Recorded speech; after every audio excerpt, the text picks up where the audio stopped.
It is official. Carson Wentz will be the Minnesota Vikings starting quarterback for at least this week against the Bengals, potentially longer. I know a lot of fans are speculating at least the 3 weeks up to the bye week. But here's the real question. What happens if Carson Wentz comes in? What if he plays well? What if he gets us, let's say, a 2-1 record? What if he gets us a 3-0 record? And what if he comes out in these games and looks really, really good in this offense and runs it a little bit more efficiently than JJ McCarthy? What do you think we do after that bye week? Do you think you go back to McCarthy, or do you let it ride with Carson Wentz? In my opinion, this year I know we have a talented team.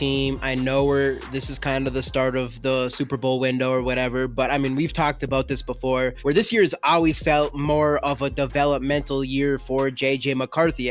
My expectations wasn't Super Bowl or bust this year. It was hopefully go to playoffs, win a game, and see progression on JJ McCarthy, and then next year, in the rest of the years in his rookie contract, then that's Super Bowl or bust. And I do think if Wentz plays well, if he wins the next 3 games and he plays pretty well, I do think you have to go back to JJ McCarthy. You're stunting his growth. I do think it would be a compulsion, a short-minded type of move instead of thinking long-term with the development of the guy that you drafted to be your franchise quarterback, especially in this Super Bowl window. Just to add a little bit more to that, I mean, for me, anything can happen in the NFL. And if Carson Wentz comes out and he looks like an MVP level type of player, then at that point, anything can happen. It might be hard to take him off the field, but at the same time there, I mean, you got a really good season out of Sam Darnold, and we went from Sam Darnold. We didn't go into this season thinking that JJ McCarthy was going to come out and play better than Sam Darnold did. We knew there was going to be developments here. We knew that. We still took the chance to develop JJ McCarthy, and I think I'm hard pressed to believe that we should get away from that just because he had, not the best quarters, but we did see like an amazing fourth quarter comeback still and all that. Yeah, and I agree with you. I mean, at the end of the day, JJ McCarthy, this was the big season for his development. Yes, the injury is a huge setback, and I get that, but they do need to go back to JJ McCarthy, even no matter how Carson Wentz does,